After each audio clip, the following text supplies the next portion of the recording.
we have with us Mr. R.C. Bhargava, the chairman of Maruti Suzuki. Mr. Bhargava, really appreciate you sparing time and talking to us on ET Now about the election verdict.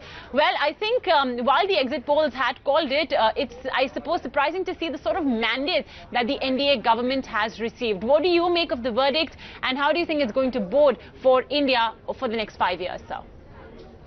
No, I think the voter has shown great understanding of what Mr. Modi has been doing and has understood that this work which is started 5 years ago requires to be completed, because it's not a short-term project when you try and restructure the economy and the governance system of a country.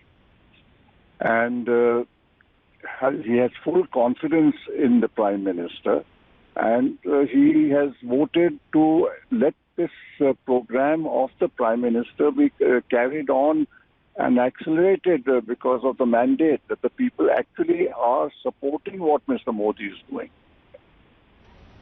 Well, that is clearly the case, you know. I mean, the fact that they have given him another term means that they did like the work that they have done in the first term. But what is it then in terms of actions and indications that you expect the government to work on immediately when they come to power? You mentioned that, you know, the reforms taken cannot be essentially carried out in just one term. So continuity of reforms definitely will be one thing. But anything that you believe the government should have on the top of their agenda? You know, I think the Prime Minister has a well-thought program of what needs to be done to bring this country on the growth path and to get the industry growing and to look at all the challenges which the economy is facing. It's not one thing which you can real. There are actions which will have to be taken in all areas of the economy. And I think it's best left to him and the government to work out the program. But I do hope that on the basis of this program and on the basis of what has been done, there will be more of a national consensus on the programs which will be undertaken, and we will not have what has been happening in the past of perfectly good economic measures which are really not political getting blocked just because of the theory that an opposition must oppose. Well, it is certainly a bolder NDA 2.0. So yes, that is something as well that one must watch out for. How important will the opposition's voice be? And you're not simply blocking reforms because from, you know, you're looking at it from a political point of view. So how different will NDA 1 be from NDA 2, pardon me, be from NDA 1 then? You know, when we look forward for the next 5 years, what do you think is going to be different about Prime Minister Modi from here on? I think fundamentally Mr. Modi and the government will be very much strengthened by the confidence which the entire country has reposed in what they were doing. And they should now not have any hesitation in actually going forward and taking these reforms to their logical conclusion, because the people of the country are behind them. Mr. Bhargava, if I just have to now, you know, take the discussion towards growth, because that is something that has been a key fear among market participants as well for the last couple of months about how the pace perhaps may be tempering a tad bit. What do you think the government should do with respect to that? You know, I mean, the big chatter is, of course, about keeping interest rates lower, which would naturally have a concomitant impact on the auto space as well. Do you think that is something that the government should work on? It is something that would be sufficient to spur growth?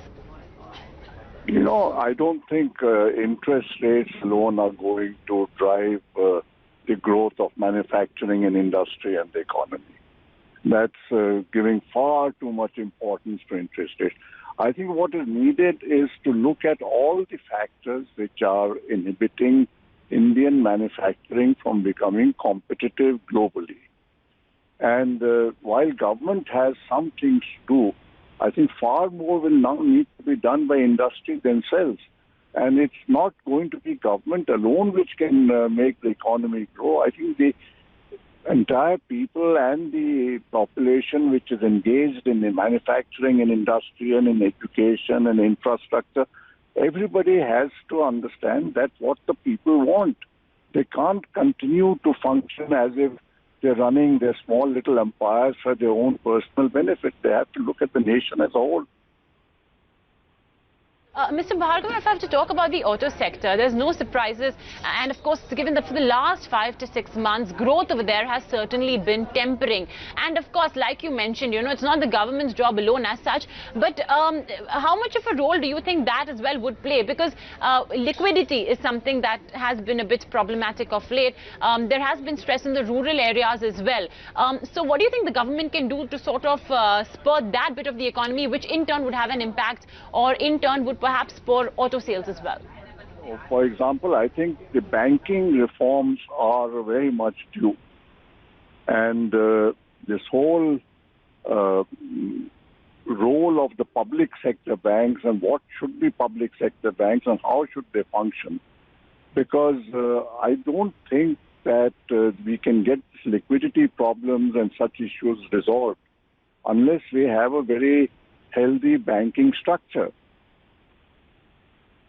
Okay. So that's one of the major reform areas. I think the public sector is another major area of reform.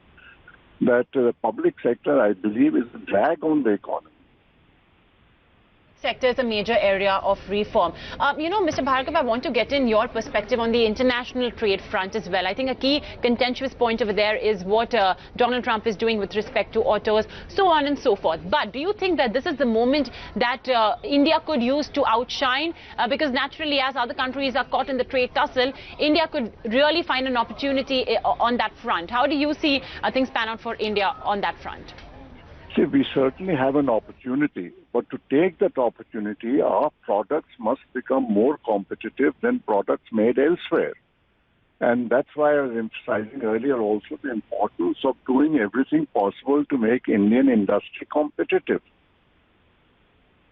And, competitiveness comes from quality, comes from cost reduction, productivity increase, waste reduction, improving infrastructure, improving manpower skills. There's so many areas which apply in competitiveness.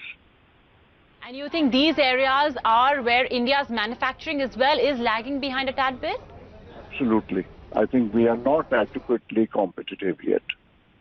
All right. Mr. Bhargava, I must ask you this question. In terms of ministerial shifts, in terms of who do you expect Mr. Modi to choose in the top brass, not asking you to play favorites here, but essentially, who do you think would be, or who do you think would be most apt to fit in among the top brass or among the key cabinet portfolios of the new government? I'm totally incompetent to answer that question. Okay, all right. Mr. Bhargava, I really appreciate you joining in with your bit on what exactly this verdict means. It's a clear-cut mandate given to Mr. Modi and his team. Thank you once again for sparing time out for this interview. Like Mr.